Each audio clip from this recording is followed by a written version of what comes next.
حضرت عمر نے پوچھا کیا؟ کہنے لگا 2 درہم روزانہ کے۔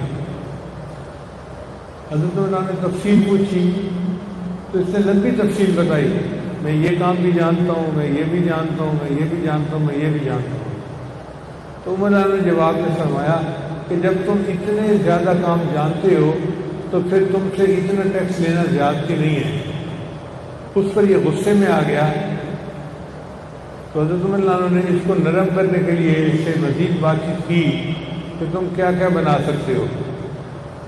اس نے کہا جی کہ میں ایسی چکی بنا سکتا ہوں جو ہوا سے چلے گی اور گندم پیسا کرے گی۔ حضرت عمر نے فرمایا کہ ایک چکی مجھے بھی بنا کے دو ایسی۔ تو کہنے لگا آپ کے لیے تو میں ایسی چکی بناؤں گا کہ جس کو پوری دنیا یاد کرے گی۔ اس کے ان الفاظ کو سن کر حضرت عمر کو اندازہ ہو گیا تھا کہ یہ شخص دل میں میرے قتل کا ارادہ کر چکا ہے۔ بہرحال چند دن گزرے، حضرت عمر فجر کی نماز پڑھانے کے لیے مصلی پہ آئے۔ یہ پہلی صف میں موجود تھا اور اس کے پاس ایک 2 دھاری خنجر تھا۔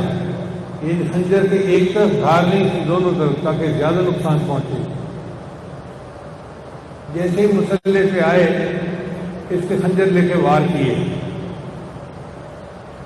صبح کا وقت تھا، اندھیرا بھی ہوتا ہے، لوگ اپنی نماز میں مشغول بھی ہوتے ہیں۔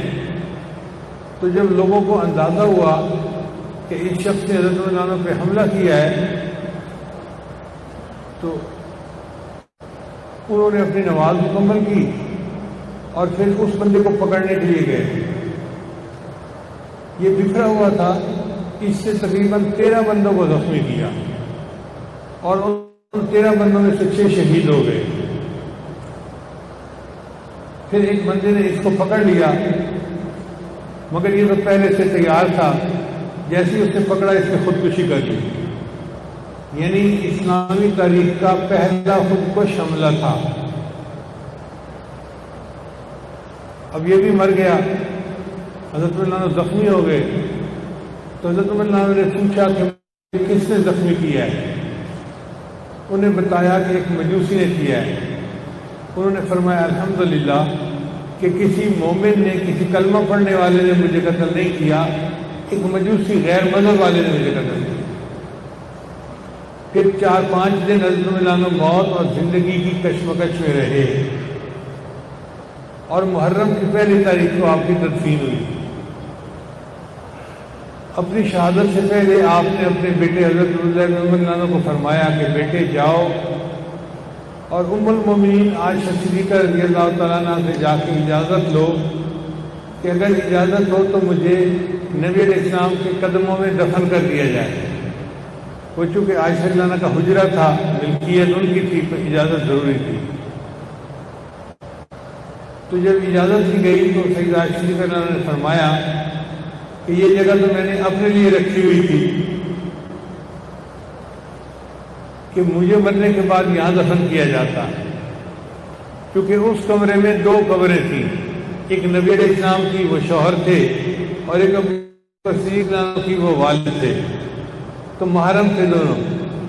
تو عائشہ رضی اللہ عنہا نے فرمایا کہ میرا دل چاہتا تھا کہ مجھے تیسری جگہ پہ دفن کیا جاتا، لیکن چونکہ امیر المومنین نے اپنی تمنا ظاہر کی ہے تو میں اپنے پر ان کو فوقیت دیتی ہوں اور تیسری جگہ پہ ان کو دفن کر دیا جائے۔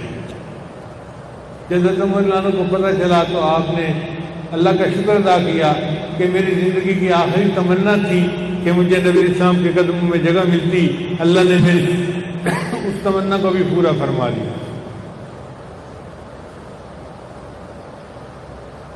نبی اسلام نے فرمایا ما بین بیتی و منبری روضۃ من ریاض الجنہ، میرے گھر اور منبر کے درمیان جو ہے وہ جنت کے ٹکڑوں میں سے ایک باغ ہے، ایک ٹکڑا ہے۔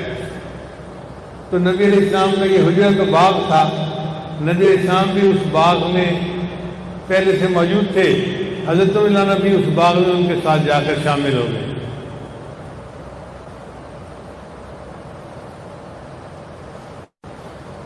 حضرت عمر رضی اللہ عنہ بہت مضبوط قسم کے مالک تھے اور پہلوان قسم کے آدمی تھے۔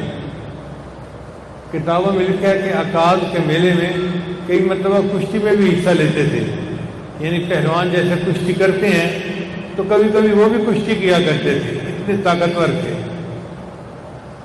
انصاب کے لوگوں کو بہت زیادہ تھا۔ یہ جو نسب نامے ہوتے ہیں نا، اس زمانے میں بڑی اہمیت ہوتی تھی، تو وہ جہاں بیٹھتے تھے بات چیت کرتے ہوئے قبیلے کی شاخوں کو آپس میں ایک دوسرے سے ملا لیا کرتے تھے۔ جب نبی علیہ السلام نے نبوت کا دعویٰ فرمایا تو عمر لانے کو بڑا غصہ تھا، یہ کون نیا بندہ آ گیا ہے جس نے آ کر ہمارے معبودوں کو برا کہنا شروع کر دیا۔ چنانچہ ایک دن غصے میں اپنی تلوار لے کر نکلے کہ میں آج جا کر مسلمانوں کے پیغمبر اسلام کا کام تمام کر لیتا ہوں۔ نہ رہے بانس نہ بجے بنسری، قصہ ختم۔ راستے میں جا رہے تھے کہ حضرت سعید جان ایک صحابی ملاقات ہو گئی۔ انہوں نے پوچھا عمر آج خیریت تو ہے، بڑے غصے میں جا رہے اور تلوار لے کر؟ تو کہنے لگے کہ میں تو مسلمانوں کے پیغمبر اسلام کا آج کام تمام کرنے کے لیے جا رہا ہوں۔ ان کا ان کی تو خبر بعد میں لینا، پہلے اپنی بہن کی اور اپنے بہنوئی کی خبر لو، وہ مسلمان ہو چکے ہیں۔ اب عمر لانوں کو بڑا غصہ کہ میری بہن اور میری اجازت کے بغیر کلمہ پڑھ لے اور میرا بہنوئی اور مجھے بتائے بغیر ایمان قبول کر لے۔ چنانچہ وہیں سے اپنے بہن کے گھر آ گئے۔ دروازہ کھٹکھٹایا، بہنوئی نے پہچان لیا کہ عمر لانو ہیں اور غصے میں ہیں، وہ تو چھپ گئے۔ اس وقت وہ قرآن مجید کی تلاوت کر رہے تھے۔ بہن نے دروازہ کھولا تو ملاقات ہوئی، پوچھا کہ میں نے سنا ہے کہ تم مسلمان ہو گئے ہو۔ بہن نے کہا اگر اسلام سچ ہے تو اس کو قبول کرنے میں کیا رکاوٹ ہے؟ اتنے میں بہنوئی بھی آ گئے، تو بہنوئی کو دیکھتے غصے میں آ گئے اور بہنوئی کو مارنا شروع کر دیا۔ اب بہن اپنے خامن کو بچانے کے لیے درمیان میں آئی تو بہن کو بھی مارا۔ کہتے ہیں کہ جب بہن کے تھپڑ لگا تو اس کی آنکھوں سے تو آنسو آئے، مگر وہ سامنے کھڑی ہو کے کہنے لگی عمر جس ماں کا دودھ تو نے پیا ہے اسی ماں کا دودھ میں نے پیا ہے۔ تو ہمارے جسموں سے جان تو نکال سکتا ہے، ہمارے دلوں سے ایمان کو نہیں نکال سکتا، جو مرضی کر لے۔ اب بہن کی یہ بات ان کے سینے میں اتر گئی، نرم پڑ گئے۔ پھر کہنے لگے اچھا بتاؤ تم کیا پڑھ رہے تھے؟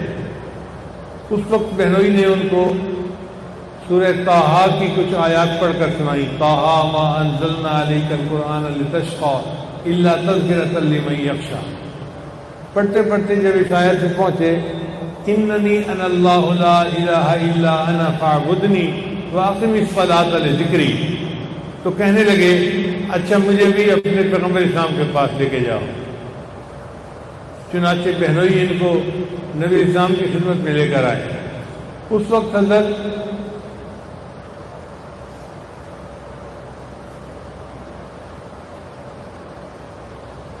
نبی علیہ السلام ایک مکان کے اندر کنڈی لگا کر کلمے کی تعلیم دیا کرتے تھے، کیونکہ کفار کا ہجوم تھا اور ان کا خطرہ ہوتا تھا۔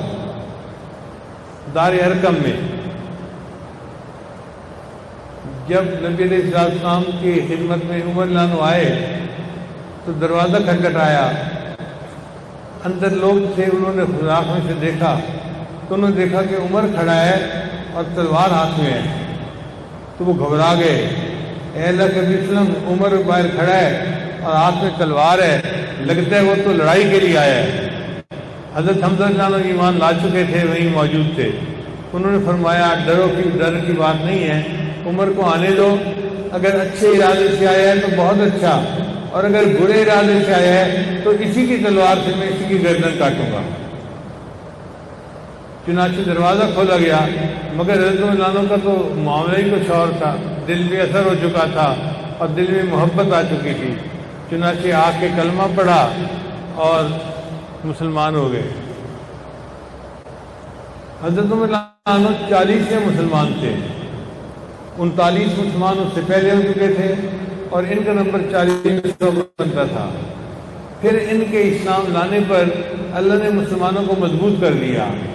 کیوں؟ اس لیے کہ اس سے پہلے مسلمان چھپ چھپ کے نمازیں پڑھتے تھے۔ جب حضرت میں نے کلمہ پڑھ لیا تو انہوں نے نبی علیہ السلام کی خدمت میں عرض کیا، اے اللہ کے نبی صلی اللہ علیہ وسلم، اب تو میں نے کلمہ پڑھ لیا ہے، اب چھپ کے کیا نماز پڑھنی، چلیں چل کے حرم میں نماز پڑھتے ہیں۔ اس سے پہلے مسلمانوں نے حرم میں نماز نہیں پڑھی تھی کبھی باجماعت۔ اب عمر جانو چلے، حضرت حمزہ جانو چلے، اور پھر نبی علیہ السلام اور ان کے صحابہ چلے۔ کتابوں میں لکھا ہے کہ اسلامی تاریخ کا وہ دن بڑا ہی پرسکون تھا کہ جب یہ سب لوگ اسلام کے عظمت ظاہر کرنے کے لیے حرم میں جا رہے تھے نماز پڑھنے کے لیے۔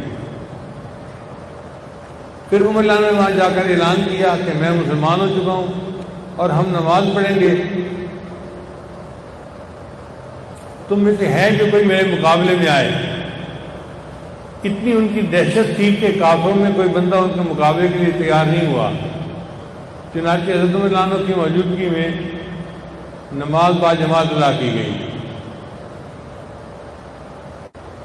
جتنے صحابہ تھے سب نے ہجرت کی، لیکن چھپ چھپ کر کی، کیونکہ کفار کا زور بہت زیادہ تھا۔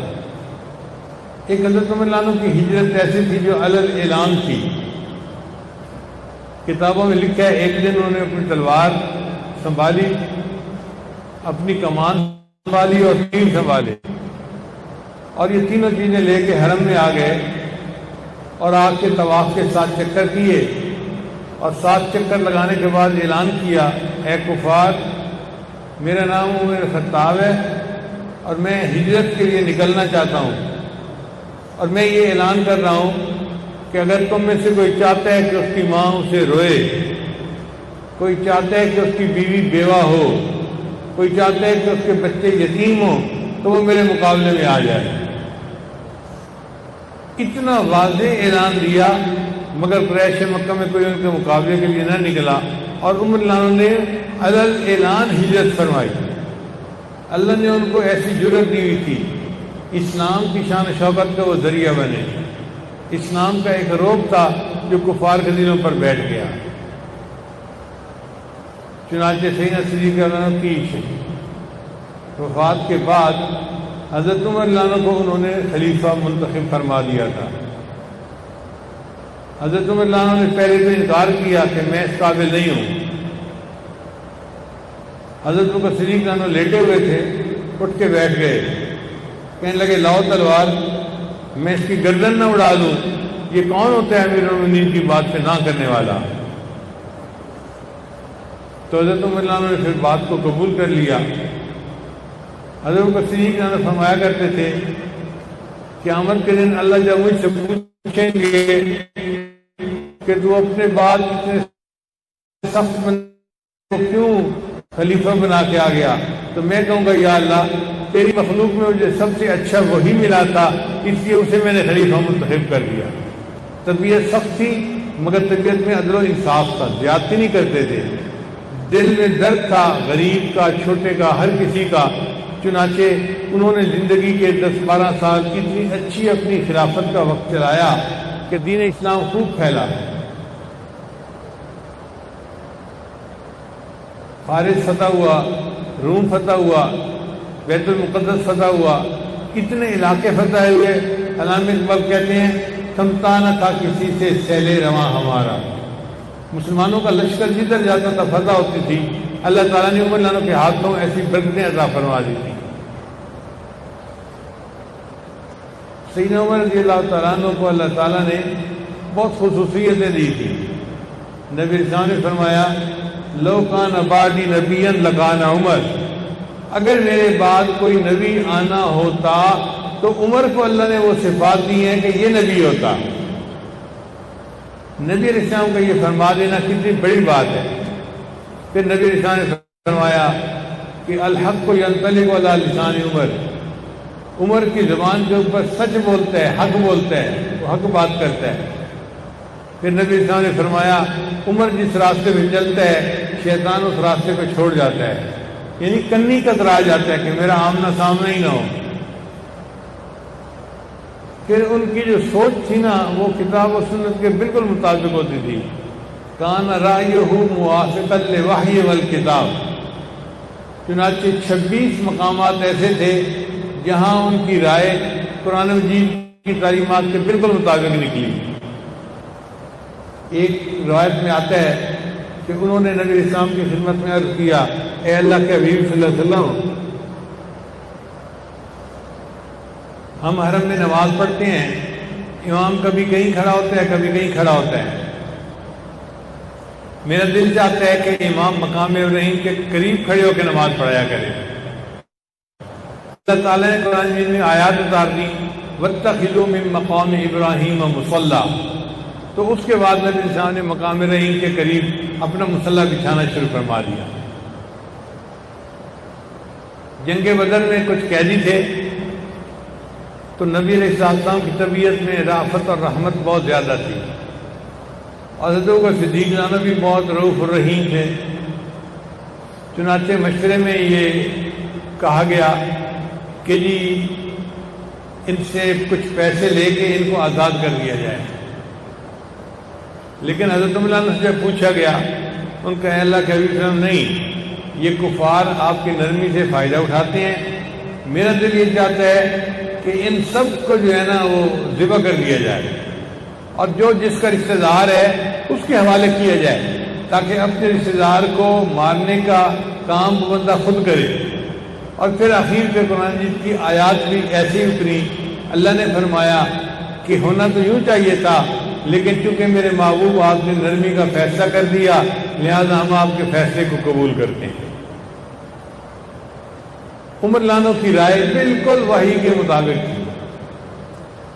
سیدہ صدیقہ لانا پر جب بہتان لگایا گیا تو عمر لانو نے جواب میں کہا تھا، سن کے سبحانک ھذا بہتان عظیم،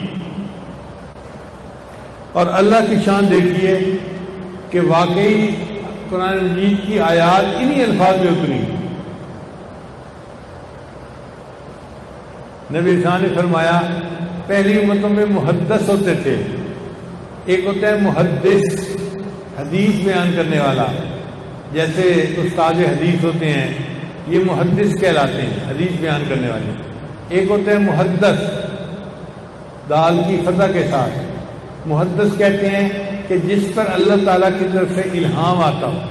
تو نبی صاحب نے فرمایا پہلی امتوں میں محدث ہوتے تھے، میری امت کا محدث عمر بن خطاب ہے، چنانچہ اللہ تعالیٰ ان کے دل میں وہ بات ڈال دیتے تھے جو وحی میں اترنی ہوتی تھی۔ اللہ نے ان کو نفاست ایسی دی تھی، معاملہ فہمی ایسی دی تھی کہ اللہ ان کے ذہن میں وہ بات ڈال دیتے تھے۔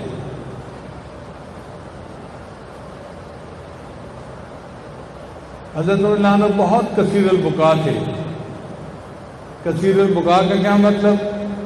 ہر وقت آنسو جاری رہتے تھے، اتنا روتے تھے کہ ان کے رخساروں پر آنسوؤں کی وجہ سے لکیر بن گئی تھی، چہرے پہ لکیر نظر آتی تھی،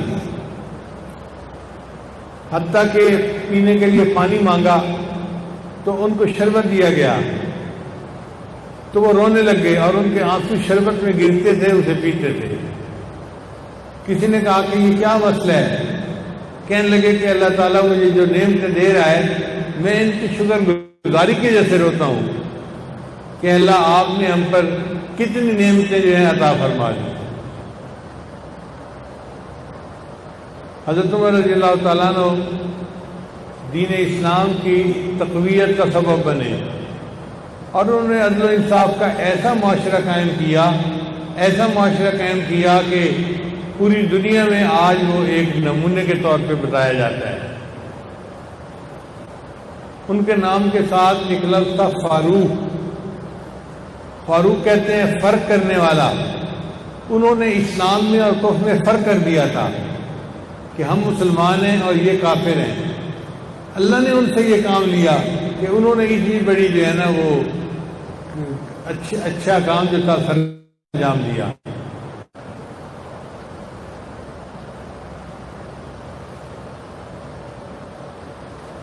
اپنی شہادت سے چند دن پہلے انہوں نے حضرت حذیفہ جانوں کو بلایا اور فرمایا کہ حذیفہ مجھے پتہ ہے کہ نبی علیہ السلام نے آپ کو منافقین کے نام بتائے ہیں، اور مجھے یہ بھی پتہ ہے کہ انہوں نے منع کر دیا کہ منافقین کے نام آگے کسی کو نہیں بتانے۔ میں آپ سے منافقین کے نام نہیں پوچھتا، صرف اتنا بتا دو کہ کہیں عمر کا نام تو ان میں شامل نہیں ہے۔ دل میں کتنا ڈر ہوگا اللہ کا، کتنا خوف ہوگا اللہ کا کہ مجھے اتنا بتا دو کہ کہیں عمر کا نام تو ان میں شامل نہیں ہے۔ انہوں نے بتا دیا کہ آپ کا نام شامل نہیں ہے تو دل میں تسلی ہو گئی۔ پھر بیٹے کو بلایا، بیٹے میری وفات کا وقت قریب ہے، جب میں فوت ہو جاؤں تو مجھے نہلانے میں جلدی کرنا، دفنانے میں جلدی کرنا۔ پھر تھوڑی دیر بعد پھر یہی کہا، پھر تھوڑی دیر بعد پھر یہی کہا۔ جب 3 مرتبہ یہ کہا تو بیٹے عبداللہ بن عمر نے عرض کیا، ابا جان آپ نے ہمیں کہا ہے کہ جلدی کرنا، ہم جلدی کریں گے، آپ بار بار کیوں مجھے تاکید کر رہے ہیں جلدی کرنا جلدی کرنا جلدی کرنا؟ اللہ نے اس وقت کی بات کہی، فرمایا کہ دیکھو بیٹے میں اس لیے جلدی کی بات کر رہا ہوں کہ اگر اللہ مجھ سے راضی ہوئے تو جلدی مجھے اللہ سے ملا دینا، اور اگر اللہ مجھ سے ناراض ہوئے تو میرا بوجھ اپنے کندھوں سے جلدی اتار دینا، اور عمر کے انجام کو تو اللہ بہتر جانتا ہے۔ عمر کے انجام کو تو آپ بتائیے کتنا دل میں ڈر ہوگا اللہ کا۔ عمر کے انجام کو تو اللہ ہی بہتر جانتا ہے۔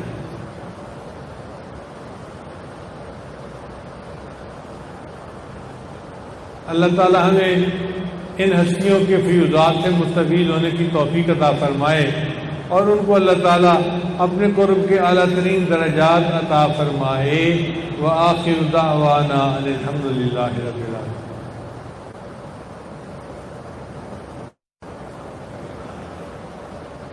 دعا سے پہلے توبہ کے کلمات پڑھے جائیں گے۔